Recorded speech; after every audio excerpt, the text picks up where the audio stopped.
Aujourd'hui, on va s'attaquer à un problème qui ronge silencieusement la rentabilité de beaucoup d'entreprises.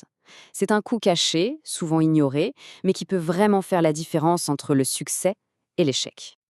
Allez, on rentre direct dans le vif du sujet avec une question que, franchement, beaucoup de monde se pose.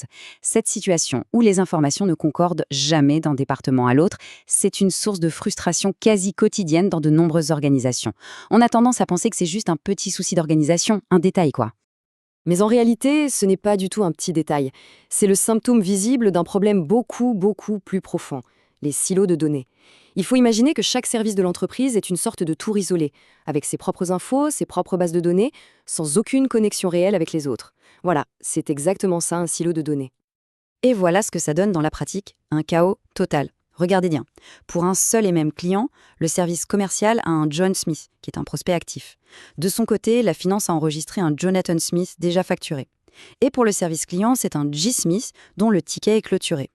Trois noms différents, trois formats d'adresse, personne n'a la même version de la vérité. Comment voulez-vous prendre des décisions intelligentes dans ces conditions? C'est impossible. Les conséquences, elles, sont bien réelles et graves. D'abord, les coûts de maintenance explosent, forcément, puisque la même information est saisie plusieurs fois dans plusieurs systèmes. Ensuite, le risque d'incohérence est partout, tout le temps, ce qui mène à des erreurs de facturation, de livraison, de communication. En plus, personne n'est vraiment propriétaire des données, personne ne sait qui est responsable. Et le point le plus critique, c'est qu'il n'existe absolument aucune source d'information unique et fiable. Bon, heureusement, il existe une solution pour démanteler ces silos. Elle porte un nom un peu technique, c'est vrai, mais son concept est super puissant. La gestion des données de référence, ou MDM pour Master Data Management. Le MDM, ce n'est pas juste un logiciel qu'on installe. Non, c'est une vraie discipline. L'objectif, c'est de mettre en place des processus pour créer et surtout maintenir une seule vue, complète et fiable, des données les plus importantes de l'entreprise. Les clients, les produits, les fournisseurs, bref, les données de référence. L'idée est finalement assez simple. On passe d'un système complètement chaotique, où chacun gère ses propres données dans son coin, à un modèle bien organisé autour d'un hub central, une source unique pour toutes les informations essentielles. Et le processus est super logique. D'abord, on centralise la maintenance des données. Ensuite, ce système central devient le garant, le maître officiel de l'info.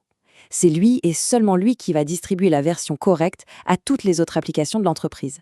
Et c'est comme ça qu'on arrive enfin à établir cette fameuse source unique de vérité. Ok, l'organisation, c'est bien. Mais maintenant, passons à la question qui fâche. Concrètement, ça coûte quoi de ne rien faire? Quel est l'impact financier, le vrai, de toutes ces incohérences et de toutes ces erreurs? Pour répondre à ça, il faut introduire un concept clé, le coût de la non-qualité, le CNQ. C'est tout simple, c'est le coût de tout ce qui ne marche pas bien du premier coup. Les produits jetés, les retours de marchandises, le temps qu'on perd à corriger les erreurs, tout ça, ça a un prix. Et ce prix, il est astronomique. Une étude de cas menée dans une entreprise a révélé que le coût de la non-qualité s'élevait à 184% de son résultat net. Il faut qu'on s'arrête une seconde sur ce chiffre. 184%. Ça veut dire que les coûts liés aux erreurs et aux inefficacités ont non seulement effacé tous les profits, mais qu'en plus, ils ont généré des pertes. C'est une véritable hémorragie financière invisible. Et attention, ce n'est pas un cas isolé. De manière plus générale, les experts estiment que ce coût caché représente entre 10 et 30% du chiffre d'affaires d'une entreprise. C'est juste colossal comme impact sur la compétitivité et même la survie de l'entreprise. Ce qui est intéressant, c'est de voir d'où viennent concrètement ces coûts. L'étude de cas a montré que les plus grosses pertes financières venaient de problèmes très terre-à-terre, comme des matières premières gâtées, endommagées ou périmées. Et ça, c'est directement lié à une mauvaise gestion de l'information sur les stocks et les commandes. Bon, on a identifié le problème, les silos, et l'outil pour le régler, le MDM. Mais un bon outil, sans une bonne stratégie, ça ne sert pas à grand-chose. Alors, passons à la vision d'ensemble. Et cette stratégie, c'est la gouvernance des données. Pour faire une analogie, si le MDM c'est la voiture, la gouvernance c'est le code de la route. C'est elle qui définit les règles, les responsabilités, les processus. En gros, elle répond à des questions comme qui a le droit de créer une fiche produit? Quel service est propriétaire de la donnée client? C'est le cadre qui garantit que les données sont fiables et bien utilisées. Et cette approche stratégique, elle est vitale. Pourquoi? Parce qu'elle repose sur une idée fondamentale. La citation à l'écran le dit très bien. Les données, ce n'est pas juste un sous-produit de l'activité. Elles font partie du patrimoine de l'entreprise. C'est un actif, un trésor aussi précieux que des usines ou des brevets. Du coup, le chemin pour valoriser les données devient limpide. Tout part d'un changement de mentalité. Il faut considérer les données comme un actif stratégique. Ensuite, on établit les règles du jeu avec la gouvernance. Après ça, on met en place le bon outil, le MDM. Et le résultat à la fin, c'est une réduction massive de ces fameux coûts cachés. Le point vraiment crucial à retenir, c'est celui-ci.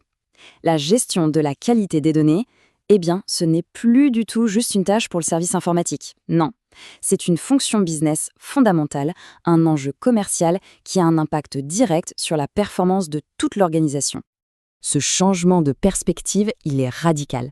D'un côté, on a l'ancienne vision, les erreurs de données, c'est un problème technique mineur, c'est pour l'IT. De l'autre, la nouvelle vision. La qualité des données est un levier de rentabilité majeur, et c'est la responsabilité de la direction. On change complètement de dimension. Pour conclure, investir dans la qualité et la gouvernance des données, ce n'est pas une dépense, c'est un investissement. C'est l'une des manières les plus efficaces de défendre et d'améliorer la rentabilité d'une entreprise, tout simplement. Et ça nous amène à la question finale. Une question qu'il est bon de se poser sérieusement. Après tout ce qu'on vient de voir, quel pourrait bien être le coût encore invisible de la non-qualité au sein de sa propre organisation ?